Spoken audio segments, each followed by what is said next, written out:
ਸਾਰਿਆਂ ਨੂੰ ਸਤਿ ਸ਼੍ਰੀ ਅਕਾਲ। ਮੇਰਾ ਨਾਮ ਰਾਜਵੀਰ ਕੌਰ ਹੈ। ਮੈਂ ਬਾਬਾ ਨਾਮਦੇਵ ਸਰਕਾਰੀ ਸੀਨੀਅਰ ਸੈਕੰਡਰੀ ਸਕੂਲ ਘੁਮਾਣ ਜ਼ਿਲ੍ਹਾ ਗੁਰਦਾਸਪੁਰ ਵਿਖੇ ਬਤੌਰ ਪੰਜਾਬੀ ਅਧਿਆਪਿਕਾ ਸੇਵਾ ਨਿਭਾ ਰਹੀ ਹਾਂ। ਅੱਜ ਅਸੀਂ 9ਵੀਂ ਜਮਾਤ ਦੇ ਪੰਜਾਬੀ ਵਿਸ਼ੇ ਦੇ ਪੇਪਰ 20 ਦੇ ਪਾਠਕ੍ਰਮ ਵਿੱਚ ਸ਼ਾਮਿਲ ਆਧੁਨਿਕ ਪੰਜਾਬੀ ਵਿਆਕਰਨ ਅਤੇ ਲੇਖ ਰਚਨਾ ਪੁਸਤਕ ਵਿੱਚ ਦਰਜ ਚਿੱਠੀ ਪੱਤਰ ਸਕੂਲ ਦੀ ਲਾਇਬ੍ਰੇਰੀ ਨੂੰ ਸੁਚਾਰੂ ਢੰਗ ਨਾਲ ਚਲਾਉਣ ਸੰਬੰਧੀ ਸਕੂਲ ਮੁਖੀ ਨੂੰ ਪੱਤਰ ਲਿਖਣ ਦਾ ਅਭਿਆਸ ਕਰਾਂਗੇ। ਸਭ ਤੋਂ ਪਹਿਲਾਂ ਆਪਾਂ ਗੱਲ ਕਰਾਂਗੇ ਕਿ ਚਿੱਠੀ ਪੱਤਰ ਕਿਸ ਨੂੰ ਆਖਦੇ ਹਨ। ਚਾਹੇ ਕਿ ਸੂਚਨਾ ਦੇ ਖੇਤਰ ਵਿੱਚ ਕ੍ਰਾਂਤੀ ਨੇ ਸਾਡੇ ਜੀਵਨ ਵਿੱਚ ਬਹੁਤ ਵੱਡੀ ਤਬਦੀਲੀ ਲਿਆ ਦਿੱਤੀ ਹੈ, ਪਰੰਪਰਾਗਤ ਚਿੱਠੀ ਪੱਤਰ ਦੀ ਥਾਂ ਮੋਬਾਈਲ ਫੋਨ, ਇੰਟਰਨੈਟ ਅਤੇ ਈਮੇਲ ਨੇ ਲੈ ਲਈ ਹੈ। ਪਰੰਤੂ ਫਿਰ ਵੀ ਚਿੱਠੀ ਪੱਤਰ ਦੀ ਸਾਡੇ ਜੀਵਨ ਵਿੱਚ ਬਹੁਤ ਮਹੱਤਤਾ ਹੈ।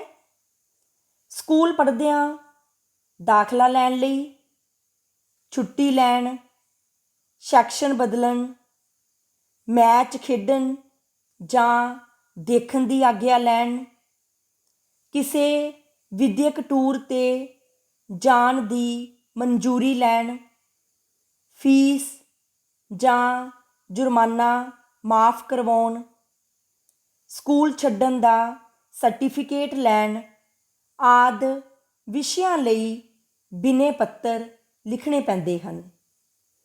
ਉਚੇਰੀ ਪੜ੍ਹਾਈ ਕਰਦਿਆਂ ਵੀ ਸਮੇਂ-ਸਮੇਂ 'ਤੇ ਅਜਿਹੇ ਬਿਨੇ ਪੱਤਰ ਲਿਖੇ ਜਾਂਦੇ ਹਨ।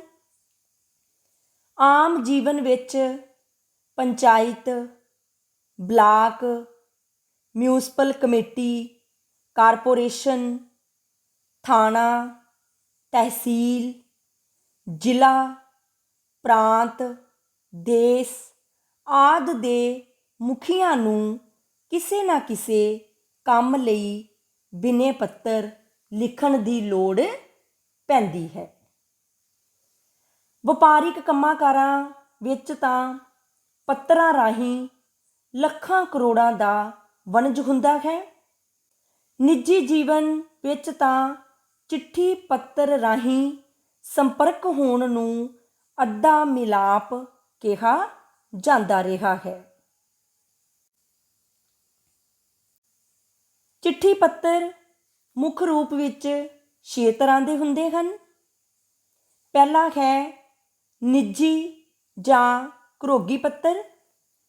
ਇਹ ਪੱਤਰ ਆਪਣੇ ਮਿੱਤਰਾਂ, ਸਹੇਲੀਆਂ, ਪਰਿਵਾਰ ਦੇ ਮੈਂਬਰਾਂ, ਦੂਰ ਨੇੜੇ ਦੇ ਰਿਸ਼ਤੇਦਾਰਾਂ ਅਤੇ ਜਾਣਕਾਰਾਂ ਨੂੰ ਨਿੱਜੀ ਜਾਂ ਘਰੋਗੀ ਜੀਵਨ ਦੀਆਂ ਸੂਚਨਾਵਾਂ ਦੇਣ ਜਾਂ ਲੈਣ, ਸਮੱਸਿਆਵਾਂ ਵਿਚਾਰਨ ਅਤੇ ਸੰਪਰਕ ਕਾਇਮ ਰੱਖਣ ਲਈ ਲਿਖੇ ਜਾਂਦੇ ਹਨ। ਇਹਨਾਂ ਨੂੰ ਆਮ ਤੌਰ 'ਤੇ ਚਿੱਠੀਆਂ ਕਿਹਾ ਜਾਂਦਾ ਹੈ। ਦੂਸਰੀ ਕਿਸਮ ਹੈ ਬੇਨਤੀ ਪੱਤਰ। ਅਜਿਹੇ ਪੱਤਰ ਵੱਖ-ਵੱਖ ਮਹਿਕਮਿਆਂ, ਅਦਾਰਿਆਂ, ਸੰਸਥਾਵਾਂ ਦੇ ਅਧਿਕਾਰੀਆਂ ਨੂੰ ਲਿਖੇ ਜਾਂਦੇ ਹਨ। ਇਹਨਾਂ ਵਿੱਚ ਉਹਨਾਂ ਨਾਲ ਸੰਬੰਧਿਤ ਆਪਣੀਆਂ ਸਮੱਸਿਆਵਾਂ ਜਾਂ ਲੋੜਾਂ ਬਾਰੇ ਜ਼ਿਕਰ ਕੀਤਾ ਗਿਆ ਹੁੰਦਾ ਹੈ। ਇਹਨਾਂ ਨੂੰ ਬੇਨਤੀ ਪੱਤਰ, ਬਿਨੇ ਪੱਤਰ ਜਾਂ ਅਰਜੀ ਕਿਹਾ ਜਾਂਦਾ ਹੈ। ਤੀਸਰੀ ਕਿਸਮ ਹੈ ਵਪਾਰਿਕ ਪੱਤਰ। ਇਹ ਪੱਤਰ ਵਪਾਰਿਕ ਸੰਸਥਾਵਾਂ ਜਾਂ ਵਪਾਰ ਨਾਲ ਜੁੜੇ ਵਿਅਕਤੀਆਂ ਅਤੇ ਸੰਸਥਾਵਾਂ ਵੱਲੋਂ ਵਪਾਰ ਦੇ ਸੰਬੰਧ ਵਿੱਚ ਲਿਖੇ ਜਾਂਦੇ ਹਨ। ਚੌਥੀ ਕਿਸਮ ਹੈ ਦਫ਼ਤਰੀ ਪੱਤਰ। ਇਹ ਪੱਤਰ ਇੱਕ ਅਧਿਕਾਰੀ ਵੱਲੋਂ ਦੂਜੇ ਅਧਿਕਾਰੀ ਜਾਂ ਕਿਸੇ ਆਮ ਨਾਗਰਿਕ ਨੂੰ ਲਿਖੇ ਜਾਂਦੇ ਹਨ। ਪੰਜਵੀਂ ਕਿਸਮ ਹੈ ਅਰਧ ਸਰਕਾਰੀ ਪੱਤਰ। ਇਸ ਪ੍ਰਕਾਰ ਦੇ ਪੱਤਰ ਅਧਿਕਾਰੀਆਂ ਵੱਲੋਂ ਸੰਬੰਧਿਤ ਵਿਅਕਤੀਆਂ ਜਾਂ ਅਧਿਕਾਰੀਆਂ ਨੂੰ ਦਫ਼ਤਰੀ ਕੰਮਾਂ ਬਾਰੇ ਲਿਖੇ ਜਾਂਦੇ ਹਨ। ਛੇਵੀਂ ਕਿਸਮ ਹੈ ਫੁਟਕਲ ਪੱਤਰ। ਸਮਾਚਾਰ ਪੱਤਰਾਂ ਅਤੇ ਰਿਸਾਲਿਆਂ ਦੇ ਸੰਪਾਦਕਾਂ, ਰੇਡੀਓ ਅਤੇ ਟੈਲੀਵਿਜ਼ਨ ਦੇ ਡਾਇਰੈਕਟਰਾਂ ਆਦਿ ਨੂੰ ਪ੍ਰੋਗਰਾਮਾਂ ਬਾਰੇ ਟਿੱਪਣੀਆਂ, ਸੁਝਾਅ ਜਾਂ ਸਿਫਾਰਿਸ਼ ਕਰਨ ਬਾਰੇ ਲਿਖੇ ਜਾਂਦੇ ਹਨ। ਇਸ ਤਰ੍ਹਾਂ ਦੇ ਪੱਤਰ ਇਸ ਸ਼੍ਰੇਣੀ ਵਿੱਚ ਸ਼ਾਮਿਲ ਕੀਤੇ ਜਾਂਦੇ ਹਨ। ਇਸ ਤਰ੍ਹਾਂ ਚਿੱਠੀ ਪੱਤਰ ਰਾਹੀਂ ਅਸੀਂ ਆਪਣੀਆਂ ਭਾਵਨਾਵਾਂ ਅਤੇ ਵਿਚਾਰਾਂ ਦੇ ਪ੍ਰਭਾਵ ਦੂਜਿਆਂ ਤੱਕ ਪਹੁੰਚਾਉਂਦੇ ਹਾਂ। ਹਰ ਕੋਈ ਚਾਹੁੰਦਾ ਹੈ ਕਿ ਦੂਜਿਆਂ ਉੱਤੇ ਚੰਗਾ ਪ੍ਰਭਾਵ ਪਵੇ। ਇਹ ਚੰਗਾ ਪ੍ਰਭਾਵ ਚਿੱਠੀ ਪੱਤਰ ਨੂੰ ਚੰਗੇ ਢੰਗ ਨਾਲ ਲਿਖ ਕੇ ਹੀ ਪਾਇਆ ਜਾ ਸਕਦਾ ਹੈ।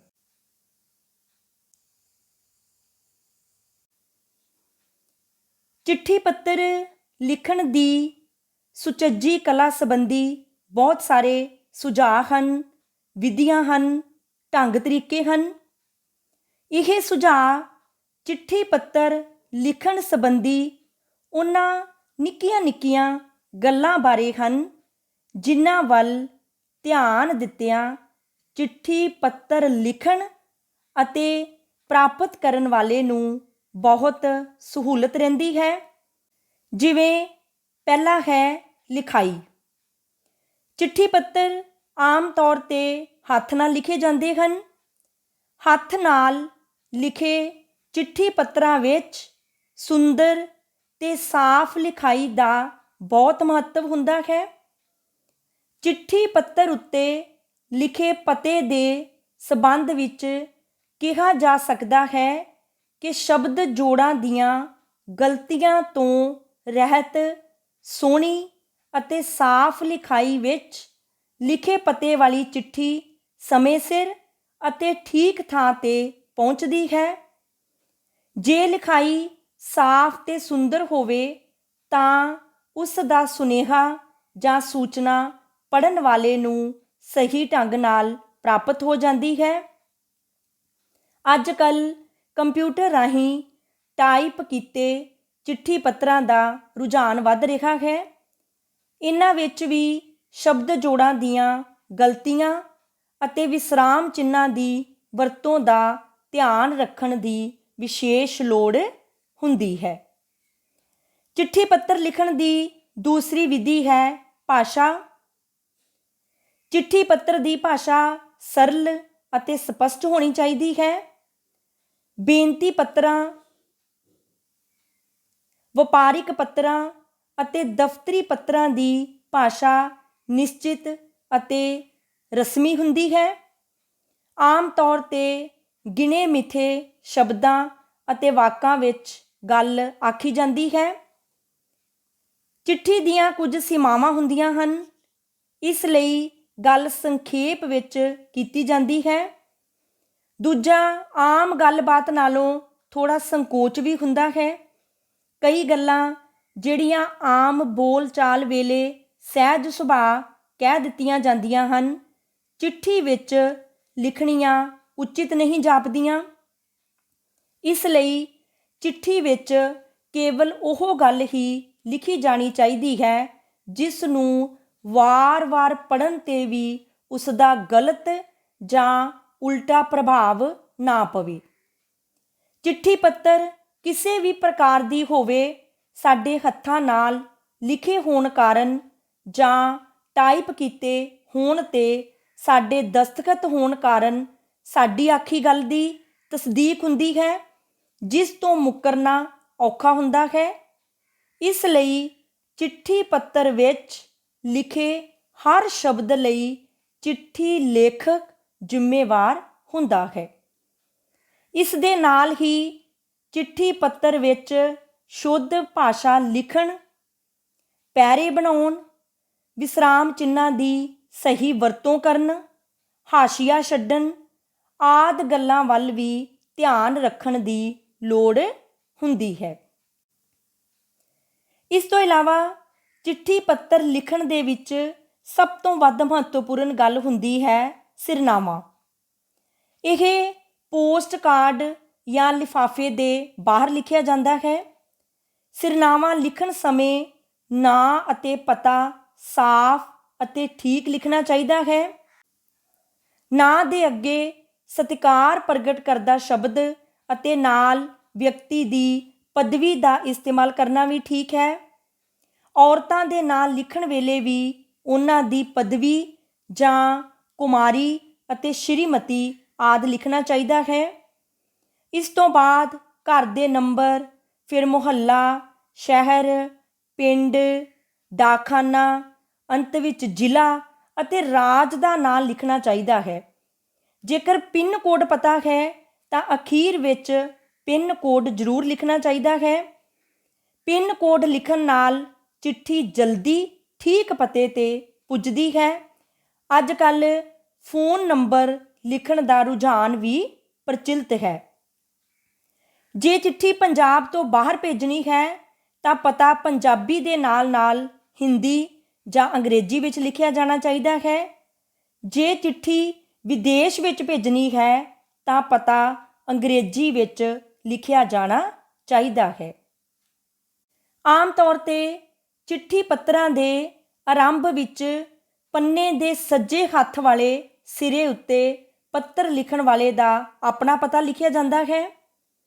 ਇਹ ਉਸ ਦਾ ਡਾਕ ਦਾ ਪਤਾ ਹੁੰਦਾ ਹੈ। ਜੇ ਪੱਤਰ ਪਿੰਡ ਤੋਂ ਲਿਖਿਆ ਜਾਵੇ ਤਾਂ ਪਹਿਲਾਂ ਪਿੰਡ ਦਾ ਨਾਂ ਲਿਖਿਆ ਜਾਂਦਾ ਹੈ। ਉਸ ਦੇ ਹੇਠਾਂ ਦੂਜੀ ਸਤਰ ਵਿੱਚ ਡਾਕ ਘਰ ਅਤੇ ਤੀਜੀ ਸਤਰ ਵਿੱਚ ਤਹਿਸੀਲ ਅਤੇ ਜ਼ਿਲ੍ਹੇ ਦਾ ਨਾਂ ਲਿਖਿਆ ਜਾਂਦਾ ਹੈ। ਅਗਲੀ ਸਤਰ ਵਿੱਚ ਤਾਰੀਖ ਲਿਖੀ ਜਾਂਦੀ ਹੈ। ਇਸ ਤੋਂ ਇਲਾਵਾ ਪ੍ਰੀਖਿਆ ਦੇ ਮੰਤਵ ਤੋਂ ਵਿਦਿਆਰਥੀ ਪ੍ਰੀਖਿਆ ਭਵਨ, ਸਕੂਲ ਦਾ ਨਾਂ, ਸ਼ਹਿਰ ਦਾ ਨਾਂ ਲਿਖ ਕੇ ਤਾਰੀਖ ਲਿਖ ਲੈਂਦੇ ਹਨ। ਜੇਕਰ ਪ੍ਰਸ਼ਨ ਵਿੱਚ ਪੱਤਰ ਲਿਖਣ ਵਾਲੇ ਦਾ ਪਤਾ ਦਰਸਾਇਆ ਗਿਆ ਹੋਵੇ ਤਾਂ ਫਿਰ ਉਹ ਹੀ ਲਿਖਣਾ ਚਾਹੀਦਾ ਹੈ। ਚਿੱਠੀ ਪੱਤਰ ਦਾ ਮੱਧ ਵੀ ਬਹੁਤ ਮਹੱਤਵਪੂਰਨ ਹੁੰਦਾ ਹੈ। ਮੱਧ ਭਾਗ ਵਿੱਚ ਪੱਤਰ ਦਾ ਵਿਸ਼ਾ ਵਸਤੂ ਹੁੰਦਾ ਹੈ। ਆਰੰਭ ਦੀਆਂ ਸਤਰਾਂ ਵਿੱਚ ਕਈ ਵਿਅਕਤੀ ਰਾਜੀ ਖੁਸ਼ੀ ਪੁੱਛਦੇ ਹਨ ਜਾਂ ਉਹਨਾਂ ਦਾ ਨਾਮ ਲਿਖਦੇ ਹਨ। ਅੱਜ ਕੱਲ੍ਹ ਪੱਤਰ ਦਾ ਮੱਧ ਭਾਗ ਸਿੱਧੇ ਹੀ ਸ਼ੁਰੂ ਕੀਤਾ ਜਾਂਦਾ ਹੈ। ਵੱਧ ਤੋਂ ਵੱਧ ਕਿਸੇ ਪਹਿਲਾਂ ਮਿਲੇ ਪੱਤਰ ਜਾਂ ਸੂਚਨਾ ਦਾ ਹਵਾਲਾ ਦਿੱਤਾ ਜਾਂਦਾ ਹੈ। ਚਿੱਠੀ ਪੱਤਰਾਂ ਦੇ ਆਕਾਰ ਦੀ ਕੋਈ ਸੀਮਾ ਨਹੀਂ ਹੁੰਦੀ। ਜਦੋਂ ਮੱਧ ਭਾਗ ਮੁੱਕਣ 'ਤੇ ਆਉਂਦਾ ਹੈ ਤਦ ਚਿੱਠੀ ਲਿਖਣ ਦਾ ਮੰਤਵ ਦੁਹਰਾਇਆ ਜਾਂਦਾ ਹੈ ਜਾਂ ਉਸ ਬਾਰੇ ਤਾਕੀਦ ਕੀਤੀ ਜਾਂਦੀ ਹੈ। ਹੋਰ ਨੇੜਲੇ ਮੈਂਬਰਾਂ ਜਾਂ ਪੜ੍ਹਨ ਵਾਲਿਆਂ ਪ੍ਰਤੀ ਸਤਿਕਾਰ ਵੀ ਪ੍ਰਗਟ ਕੀਤਾ ਜਾਂਦਾ ਹੈ। ਚਿੱਠੀ ਦਾ ਅੰਤ ਵੀ ਬਹੁਤ ਮਹੱਤਵਪੂਰਨ ਹੁੰਦਾ ਹੈ। ਅੰਤਲੇ ਭਾਗ ਵਿੱਚ ਪੱਤਰ ਲਿਖਣ ਵਾਲਾ ਸੰਬੋਧਨ ਕੀਤੇ ਜਾਣ ਵਾਲੇ ਵਿਅਕਤੀ ਪ੍ਰਤੀ ਆਪਣਾ ਰਿਸ਼ਤਾ ਦੱਸ ਕੇ ਆਪਣਾ ਨਾਂ ਲਿਖਦਾ ਹੈ।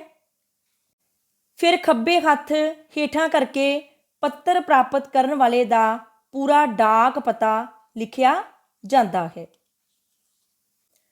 ਚਿੱਠੀ ਪੱਤਰ ਲਿਖਣ ਦੀ ਕਲਾ ਬਾਰੇ ਦਿੱਤੇ ਨਿਯਮ ਗਣਿਤ ਦੇ ਨਿਯਮਾਂ ਵਾਂਗ ਨਹੀਂ ਹਨ।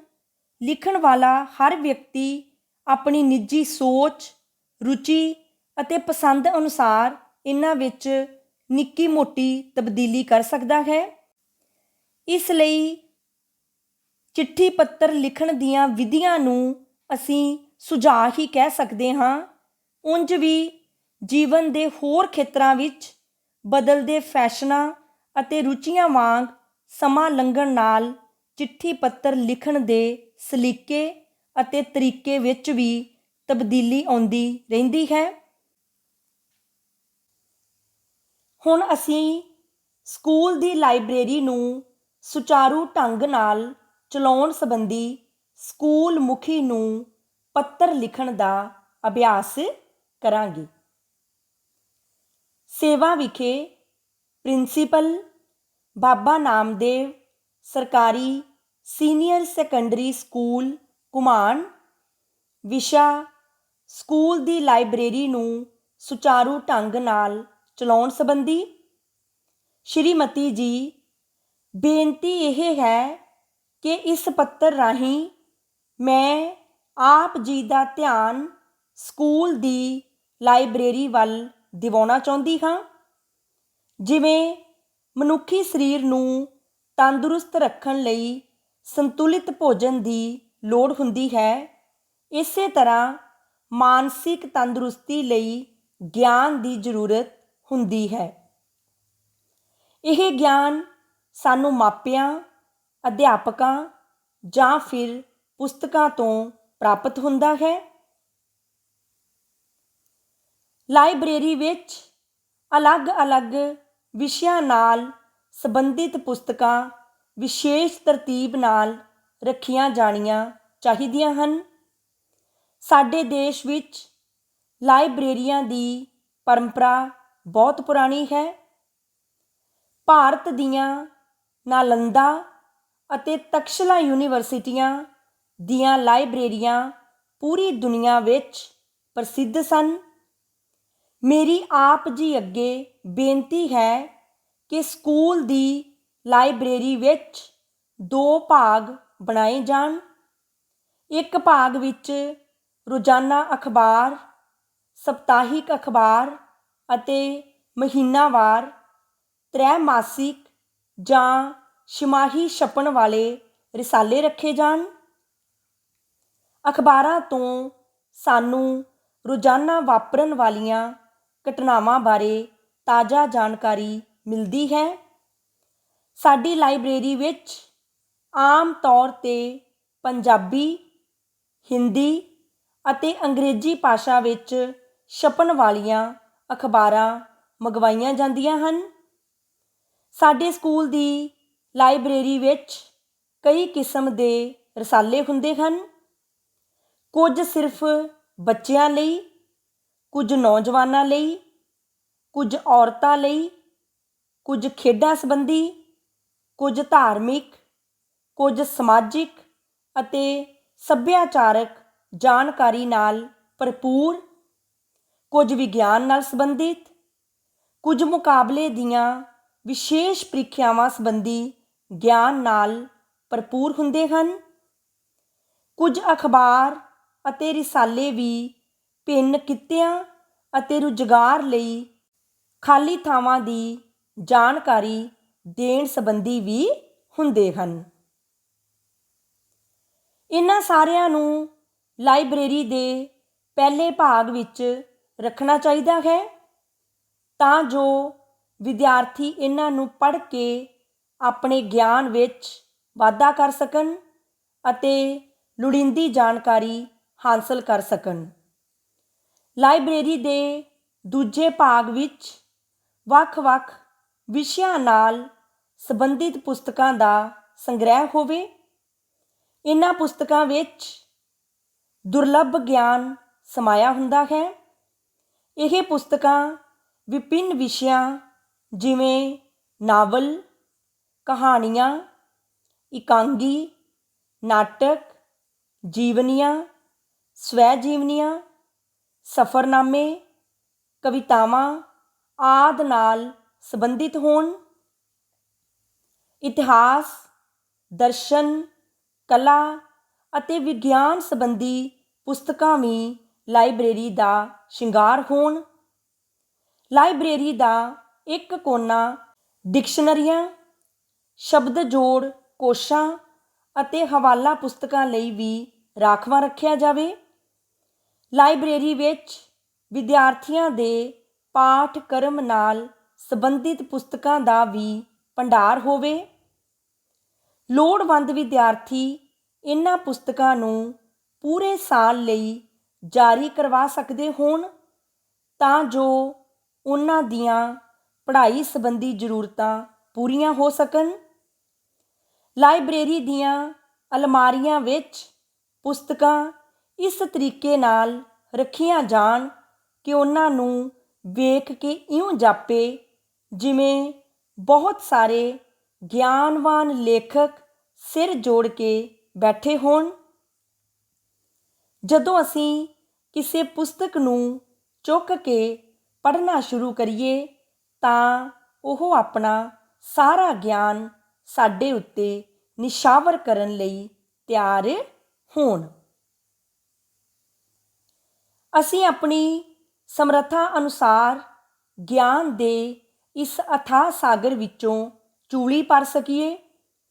ਵਿਹਲੇ ਸਮੇਂ ਲਾਇਬ੍ਰੇਰੀ ਵਿੱਚ ਜਾ ਕੇ ਅਖਬਾਰ, ਰਿਸਾਲੇ ਅਤੇ ਪੁਸਤਕਾਂ ਪੜ੍ਹਨ ਨਾਲ ਸਾਨੂੰ ਗਿਆਨ ਪ੍ਰਾਪਤ ਹੋਵੇ ਅਤੇ ਮਨ ਵਾਧੂ ਸ਼ਰਾਰਤਾਂ ਤੋਂ ਵੀ ਬਚਿਆ ਰਹੇ। ਸੰਕਟ ਦੇ ਸਮੇਂ ਵਿੱਚ ਜਦੋਂ ਦੋਸਤ ਮਿੱਤਰ ਅਤੇ ਸਕੇ ਸੰਬੰਧੀ ਵੀ ਸਾਥ ਛੱਡ ਜਾਂਦੇ ਹਨ, ਉਦੋਂ ਵੀ ਪੁਸਤਕਾਂ ਸਾਡੇ ਸੱਚੇ ਮਿੱਤਰ ਬਣਦੀਆਂ ਹਨ ਅਤੇ ਨਿਰਾਸ਼ਾ ਵਿੱਚੋਂ ਨਿਕਲਣ ਲਈ ਸਾਨੂੰ ਰਾਹ ਦਿਖਾਉਂਦੀਆਂ ਹਨ। ਸੰਘਰਸ਼ ਭਰਿਆ ਜੀਵਨ ਜਿਉਣ ਵਾਲੇ ਲੋਕਾਂ ਦੀਆਂ ਜੀਵਨੀਆਂ ਅਤੇ ਸਵੈ ਜੀਵਨੀਆਂ ਪਾਠਕਾਂ ਲਈ ਪ੍ਰੇਰਨਾ ਦਾ ਸੋਮਾ ਬਣਦੀਆਂ ਹਨ। ਅਜਿਹੀਆਂ ਪੁਸਤਕਾਂ ਪੜ੍ਹਨ ਵਾਲੇ ਵਿਦਿਆਰਥੀ ਰੁਕਾਵਟਾਂ ਤੋਂ ਘਬਰਾਉਂਦੇ ਨਹੀਂ, ਸਗੋਂ ਦ੍ਰਿੜਤਾ ਨਾਲ ਆਪਣੇ ਉਦੇਸ਼ ਵੱਲ ਅੱਗੇ ਵੱਧਦੇ ਹਨ ਅਤੇ ਮਿਥੀ ਹੋਈ ਮੰਜ਼ਿਲ ਪ੍ਰਾਪਤ ਕਰ ਲੈਂਦੇ ਹਨ। ਲਾਇਬ੍ਰੇਰੀ ਜਾਣਾ ਕਦੇ ਵੀ ਘਾਟੇ ਦਾ ਸੌਦਾ ਨਹੀਂ ਹੁੰਦਾ। ਜਿਗਿਆਸੂਆਂ ਅਤੇ ਗਿਆਨ ਦੇ ਅਭਿਲਾਸ਼ੀਆਂ ਲਈ ਲਾਇਬ੍ਰੇਰੀ ਤੋਂ ਵੱਧ ਲਾਭਕਾਰੀ ਥਾਂ ਹੋਰ ਕਿਹੜੀ ਹੋ ਸਕਦੀ ਹੈ। ਵੱਡੇ ਵੱਡੇ ਵਿਦਵਾਨ ਜਿਨ੍ਹਾਂ ਦੀਆਂ ਨਵੀਨ ਸੋਚਾਂ ਨੇ ਦੁਨੀਆ ਦੀ ਨੁਹਾਰ ਬਦਲ ਦਿੱਤੀ ਹੈ, ਪਤਾ ਨਹੀਂ ਕਿੰਨਾ ਕਿੰਨਾ ਸਮਾਂ ਲਾਇਬ੍ਰੇਰੀ ਵਿੱਚ ਗੁਜ਼ਾਰਦੇ ਰਹੇ। ਪਹਿਲੇ ਸਮੇਂ ਵਿੱਚ ਲਾਇਬ੍ਰੇਰੀਆਂ ਅੱਜ ਕੱਲ੍ਹ ਵਾਂਗ ਆਮ ਨਹੀਂ ਹੁੰਦੀਆਂ ਸਨ ਅਤੇ ਨਾ ਇੰਨੀਆਂ ਸੰਗਠਿਤ। ਇਸ ਕਰਕੇ ਉਦੋਂ ਗਿਆਨੀ ਲੋਕ ਥਾਂ ਥਾਂ ਘੁੰਮਦੇ ਸਨ। ਜਿੱਥੇ ਵੀ ਗ੍ਰੰਥ ਪੜ੍ਹਨ ਨੂੰ ਮਿਲ ਜਾਂਦਾ ਉੱਥੇ ਬੈਠ ਕੇ ਅਧਿਐਨ ਕਰਦੇ। ਹੁਣ ਸਹੂਲਤਾਂ ਜ਼ਿਆਦਾ ਹਨ। ਚੰਗੇ ਕਾਗਜ਼, ਉੱਤਮ ਛਪਾਈ ਅਤੇ ਆਕਰਸ਼ਿਤ ਜਿਲਦਾਂ ਵਿੱਚ ਵੱਖ-ਵੱਖ ਵਿਸ਼ਿਆਂ ਦੀਆਂ ਬੇਸ਼ੁਮਾਰ ਕਿਤਾਬਾਂ ਇੱਕੋ ਥਾਂ ਮਿਲ ਸਕਦੀਆਂ ਹਨ। ਸਾਫ਼ ਸੁਥਰਾ ਆਲਾ ਦੁਆਲਾ, ਚਾਨਣ, ਹਵਾ, ਬੈਠਣ ਦਾ ਪ੍ਰਬੰਧ ਪੜ੍ਹਨ ਵਾਲਾ ਹੋਵੇ ਤਾਂ ਗਿਆਨ ਲਾਲਸਾ ਨੂੰ ਰੱਜ ਰੱਜ ਤ੍ਰਿਪਤ ਕਰ ਸਕਦਾ ਹੈ। ਹੋਰ ਪੜ੍ਹਨ ਵਾਲਿਆਂ ਦੀ ਸੰਗਤ ਵਿੱਚ ਮਨ ਮੱਲੋ ਮੱਲੀ ਪੜ੍ਹਨ ਨੂੰ ਕਰਦਾ ਹੈ। ਨਾਲੇ ਗਿਆਨ ਦਾ ਵਿਸ਼ਾਲ ਸਮੁੰਦਰ ਤੱਕ ਕੇ ਆਪਣੇ ਤੁੱਛ ਗਿਆਨ ਦਾ ਅਹਿਸਾਸ ਸਾਡੇ ਅੰਦਰ ਉਸ ਨਿਮਰਤਾ ਭਾਵ ਨੂੰ ਜਗਾਉਂਦਾ ਹੈ ਜਿਸ ਦਾ ਧਾਰਨੀ ਹਰ ਪੜ੍ਹਿਆ ਲਿਖਿਆ ਮਨੁੱਖ ਹੋਣਾ ਚਾਹੀਦਾ ਹੈ। ਸੱਚ ਤਾਂ ਇਹ ਹੈ ਕਿ ਇੱਕ ਕਤਰਾ ਜਦੋਂ ਸਮੁੰਦਰ ਦੇ ਨਜ਼ਦੀਕ ਹੁੰਦਾ ਹੈ ਤਾਂ ਸਮੁੰਦਰ ਦੀ ਵਿਸ਼ਾਲਤਾ ਤੇ ਗਹਿਰਾਈ ਉਸ ਵਿੱਚ ਝਲਕਣ ਲੱਗਦੀ ਹੈ। ਤਦੇ ਤਾਂ ਅੱਜ ਵੀ ਲਾਇਬ੍ਰੇਰੀ ਕੇਵਲ ਵਿਦਿਆਰਥੀਆਂ ਲਈ ਨਹੀਂ ਹੁੰਦੀ, ਇਹ ਹਰ ਉਮਰ ਦੇ ਵਿਅਕਤੀਆਂ ਦੀ ਲੋੜ ਬਣ ਗਈ ਹੈ। ਵਿਦਿਆਰਥੀਆਂ ਨੂੰ ਸਕੂਲ ਪੱਧਰ ਉੱਤੇ ਹੀ ਲਾਇਬ੍ਰੇਰੀ ਜਾਣ ਅਤੇ ਪਾਠਕ੍ਰਮ ਤੋਂ ਇਲਾਵਾ ਹੋਰ ਚੰਗੀਆਂ ਕਿਤਾਬਾਂ ਪੜ੍ਹਨ ਦੀ ਚੇਟਕ ਲਾਈ ਜਾਣੀ ਜ਼ਰੂਰੀ ਹੈ। ਚੰਗੀਆਂ ਪੁਸਤਕਾਂ ਦੀ ਚੋਣ ਕਰਨ ਵਿੱਚ ਅਧਿਆਪਕਾਂ ਨੂੰ ਵਿਦਿਆਰਥੀਆਂ ਦੀ ਮਦਦ ਕਰਨੀ ਚਾਹੀਦੀ ਹੈ। ਅਧਿਆਪਕ ਚੰਗੀਆਂ ਕਿਤਾਬਾਂ ਬਾਰੇ ਸਵੇਰ ਦੀ ਸਭਾ ਵਿੱਚ ਜਾਂ ਜਮਾਤ ਵਿੱਚ ਜਾਣਕਾਰੀ ਦੇ ਸਕਦੇ ਹਨ। ਇਨ੍ਹਾਂ ਕਿਤਾਬਾਂ ਵਿਚਲੀਆਂ ਕੁਝ ਗੱਲਾਂ ਵਿਦਿਆਰਥੀਆਂ ਨਾਲ ਸਾਂਝੀਆਂ ਕਰਕੇ ਉਹਨਾਂ ਵਿੱਚ ਪੁਸਤਕਾਂ ਪੜ੍ਹਨ ਲਈ ਉਤਸੁਕਤਾ ਪੈਦਾ ਕੀਤੀ ਜਾ ਸਕਦੀ ਹੈ। ਆਪਣੇ ਸਕੂਲ ਵਿੱਚ ਇੱਕ ਪਾਠਕ ਕਲੱਬ ਵੀ ਹੋਣਾ ਚਾਹੀਦਾ ਹੈ।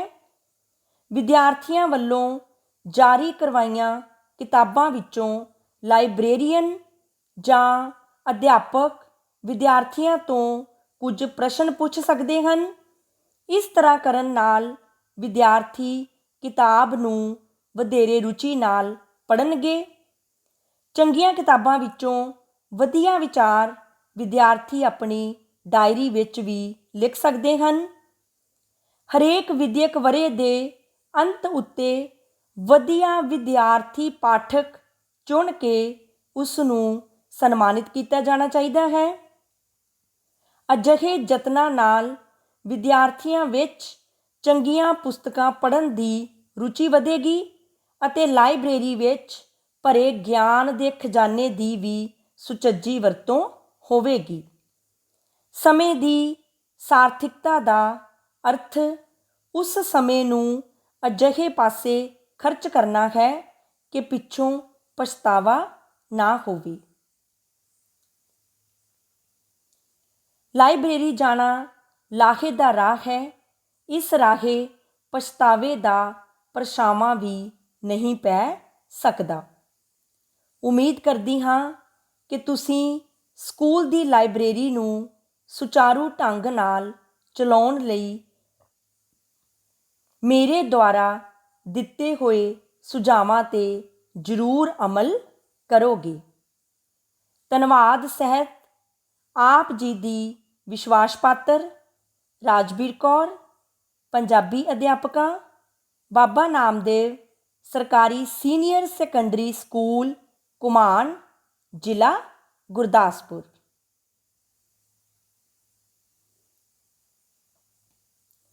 ਇਹ ਸੀ 9ਵੀਂ ਜਮਾਤ ਦੇ ਪੰਜਾਬੀ ਵਿਸ਼ੇ ਦੇ ਪੇਪਰ B ਦੇ ਪਾਠਕ੍ਰਮ ਵਿੱਚ ਸ਼ਾਮਿਲ ਆਧੁਨਿਕ ਪੰਜਾਬੀ ਵਿਆਕਰਨ ਅਤੇ ਲੇਖ ਰਚਨਾ ਪੁਸਤਕ ਵਿੱਚ ਦਰਜ ਚਿੱਠੀ ਪੱਤਰ ਸਕੂਲ ਦੀ ਲਾਇਬ੍ਰੇਰੀ ਨੂੰ ਸੁਚਾਰੂ ਢੰਗ ਨਾਲ ਚਲਾਉਣ ਸੰਬੰਧੀ ਸਕੂਲ ਮੁਖੀ ਨੂੰ ਪੱਤਰ, ਜਿਸ ਬਾਰੇ ਅਸੀਂ ਗੱਲਬਾਤ ਕੀਤੀ ਹੈ। ਧੰਨਵਾਦ।